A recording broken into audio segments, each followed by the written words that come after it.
Alright guys, welcome back to the channel. So you may recognize this as the build that I did last year. This is the hole hopper, the ultimate ice fishing hole hopper. So what is this exactly? It is your basic and essentials as a sled to go out and hole hop when you're ice fishing. You have your a spot to hold your auger, a spot for your fish finder, a place to sit, and a place to hold a couple of rods and a little bit of tackle. That's it. The idea is that you drill your hole, you slide this over, your hole sits here, your butt sits here, your eyes are focused here, you're fishing. And then when you're done, you pull your transducer, you stand up, you pull to the next spot and do that. So that was the idea of this. If you want to see an in-depth video on how I set all this up and put all this together, I have that on the channel. Please go ahead and watch that. So what are we doing here today? Well, after taking this thing on the ice a couple times last year, I decided that there's a couple of little upgrades that I would like to do to make this thing just a little bit sweeter. And that is what we are going to do today. So, let's hop right into it. Hole hopper, hop right into it. Let's get dusty. Alright, first thing I want to do, and it's kind of the main thing that I want to do, is I actually want to de-widen this thing. This thing sits at almost 29 inches wide, which is fine. But if you look right here, you can see I actually have the arm here for the auger is kicked in a little ways instead of flat, which means I have a little bit of ways to go in that will still balance up that auger. Now, the only reason that I want to de-widen this thing is because when I'm pulling it out of the truck,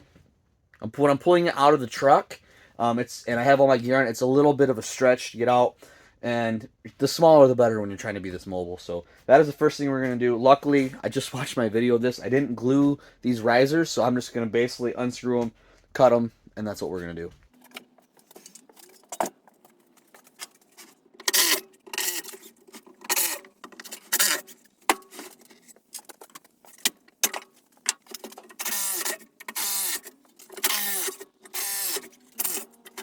Alright, so this is where it kind of bites me in the butt.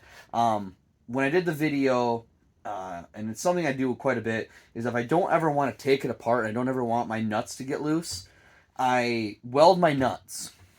Now, a lot of people were nice enough to tell me, even though I believe I said it in the video, that there's other smarter ways to do this, and this is why. Because now I got to grind my nuts and my bolts off so I can get them off, because I want to re-center the seat. So, I think I have some nylon nuts now, and I think I'm going to use those instead. But yeah, I'm going to grind this off, recenter this, and then I'm going to just real quickly cut this off.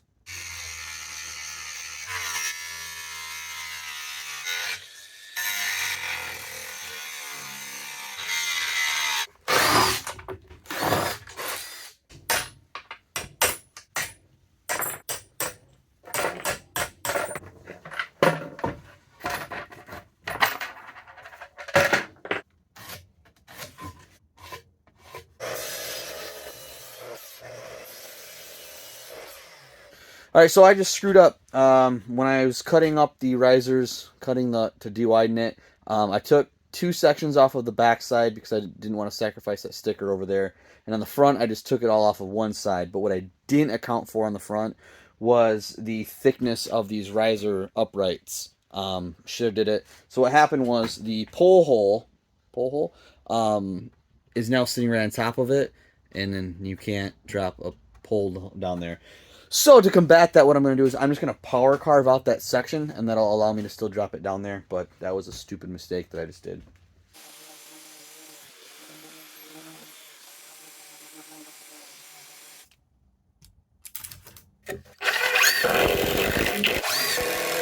And with a quick little zoom, zoom, zoom, slice, slice, slice, we are back together. Again, it was almost 29 inches before. Now it is just over 23 inches. So I took about 5-6 inches off of it. And I think it's all still going to work out very, very well. Now if we smooth that guy out, no problems there. I didn't want to go too narrow because I didn't want it to get too wobbly when I'm sitting on it, but I think this is going to be absolutely fine. Again, and now I have a little bit of access to easing this thing out of the garage. But with the main portion of de-widening it done, let's move on to the next thing that I want to do, which is actually over in the front of the sled. And that was actually an idea that I got from you guys. So as you can see, when I built this thing, I attached the rope to these risers right here. And what you guys suggested was moving the ropes down to the skis.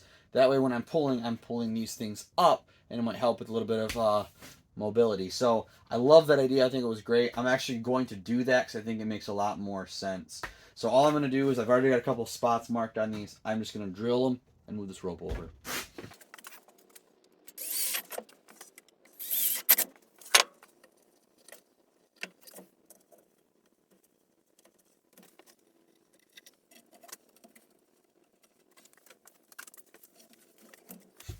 All right, yeah, I think that's going to be a lot better. I think when I'm pulling it is, you can see it kind of twerks those up. So I think that is going to be really good. Get these eye hooks out of here, and then let's move on to the next thing I want to do. All right, I think that we all have this thing when we're doing the hole hopping is that we leave our covers wherever or put it in a bucket, whatever, which it would work in the bucket here. But what I'm going to do is I'm actually going to make a slot in this top riser that this thing will actually go right on. And then that way I can just leave this thing right here, right by the auger. Now I'm going to worry about losing it on the ice and then cutting myself later on.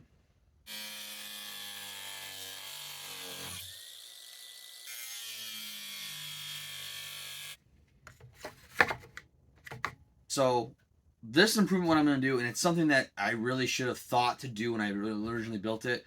When you're ice fishing, you get snow and ice everywhere, and then what happens is it melts, and then it pools up, and then it freezes, and you have ice chunks and all that. So this is what I should have did when I actually built this thing. Is I'm just going to do a couple drain holes in the fish finder bucket and in this little cutoff bucket part that you sit on. But while I do that, let me tell you about the next one that I want to do, that I might eventually do, but it's got really nothing to do with adding anything into this. And that is on my normal sled that I pull out all the time. What I would like to do is I would like to just make a small hook on the back that I can just hook this thing to and pull out with my main sled and my shanty and everything like that. Because there are times when you're out there, you just need the shanty as your basic kind of your stomping grounds, your place to go warm up. But you want a hole hop. So that's where this would come along. And this thing weighs like maybe 10 pounds at the most. So dragging it behind your normal sled wouldn't be that big of a strain on you. So I think that's one good idea that I should probably do at some point is just put a little open-ended hook on the side of the backside of my main sled. So yeah, as you can see, I just drilled a few holes all randomly in these buckets, and all that will do, like I said, is it's just when everything melts, it'll allow it to drain out and not freeze up on me. This cup holder one already had a hole in it, so I'm good there, and that's actually where I put my my transducer in between. So I got one more quick thing for you, and then we'll wrap this thing up. All right, so the last thing I want to do this is I want to add a tape measure to this thing. I did it on my main sled because there's always those times where you get those fish that you're questioning the legal length on, and you want to make sure that you're all set and legal. So or you just catch something that you think is huge and you want a good accurate measurement on. Now there's millions of other ways you can do this. Like I said, I have one of these actually on my main sled, which I have videos on those on my channel as well. So all I do is I just buy a stick-on roll-up tape measure off of Amazon, and I'm just gonna stick it right to the ski. Now I got a 40-incher. I don't know if I'm ever gonna need 40. I mean, it'd be sweet, but I don't know if I'll ever actually need 40 inches. So all I'm gonna do is just lay it out. Looks like I'll get about 37 inches. I don't think I'll be catching anything over 37, but so we're just gonna snippy do that, peel off the back, stick it on, and then that's kind of it.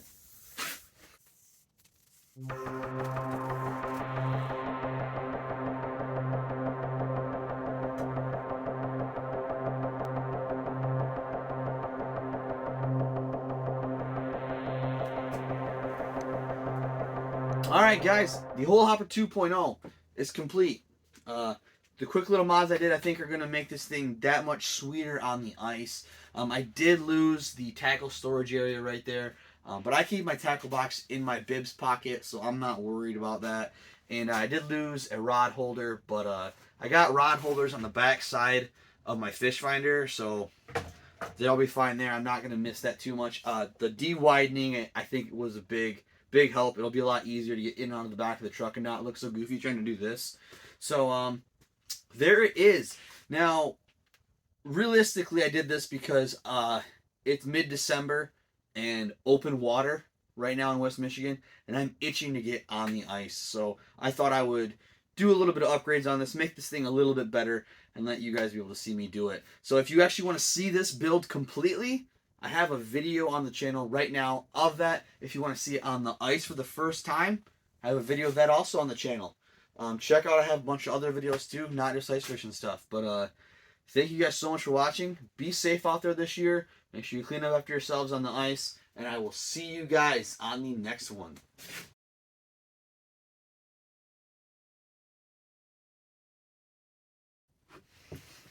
Side note, if you notice that my fly was down in the entire video, it's because I shot the entire video, did all of the work with my fly down and didn't realize it.